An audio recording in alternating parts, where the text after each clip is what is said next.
This is the follow-up episode of Textile Art Portraits Made Easy, and I'm sharing how to do the hair. We didn't get to that last time. And also, where on earth do you find portraits? Do you take your own photos? But I have some good ideas. So I've got to the stage now of doing the hair, and I left this to show in this session because the other one was a little long. When I put the black on here, it really, her black was just the outline of her hair, but when I put it on, it was just really took over, and it took away from some of the softness of the image. So I just decided to put some cheesecloth, and I've done this on the other one. I've done two of these actual pictures.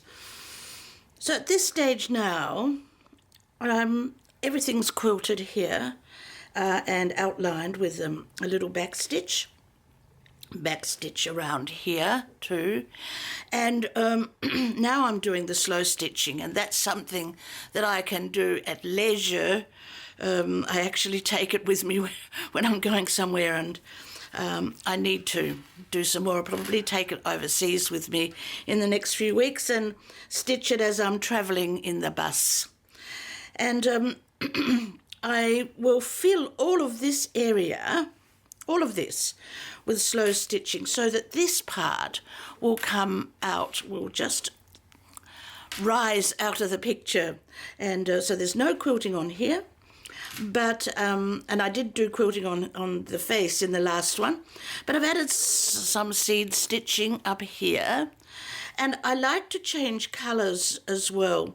So I've actually used 6 strands of embroidery thread, but you could use anything. I have pearl cotton, all sorts of things to do hand stitching, so it doesn't make much difference. This was finer. This was 3 strands of black thread. So that's the stage I'm at the moment. So I'm going to explain to you how I decide on a picture, where I get the portraits from, and how to finish it, basically.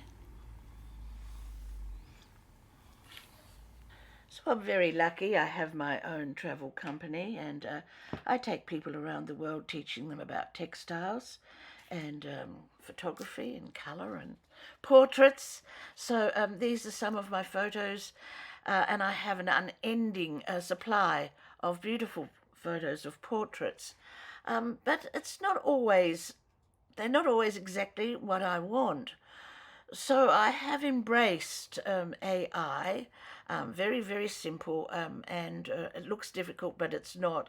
And so I can actually just talk into my computer and create the image that I want for a specific purpose.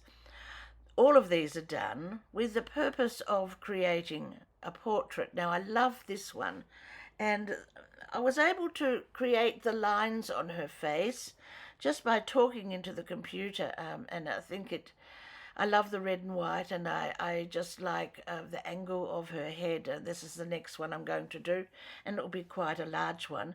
It won't be in the same style as the one we're doing, but it will be quite heavily coloured.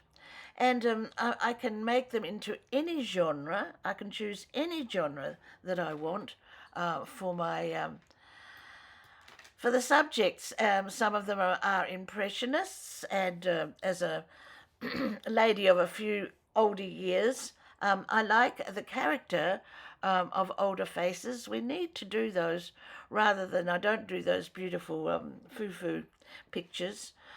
Impressionist too is one of my favourite forms of art, and this is an impressionist picture done in AI, a cultural one. So this one is Japanese, and yeah, I mean any one of these I could do into a portrait, and this one I just love the textures, so I would add all the textures into this one.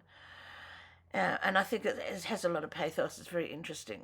I'm going to do my living room up like this. I have already have most of it done, but I need a picture of Frida Kahlo, and so I could go out and buy one. I could do my own. However, I'm going to do an AI one and print it. I don't really like this picture at all, but it will. I will finally get it to the one that I want, and this is the format basically when of speaking into the phone, and it prints out these wonderful pictures. Now, this little boy, I actually did the other day, so I just talked into my phone, and out comes this beautiful picture of this little boy because it's very simple, and I wanted to have something simple to share with you. Then I drew it, traced it in our fresco, so there's the outline basically. And the main thing, of course, is to do the eyes. So the eyes are the feature, basically, of these simple portraits, and then there's the outline. Now this one I'm actually drawing on fabric with coloured pencil, and a coloured pencil is lovely to work with. It certainly won't come off. I use a soft waxy pencil like a Prisma or something like that, and I think that it definitely adds to the picture, doing the eyes, I mean, and that's the main thing.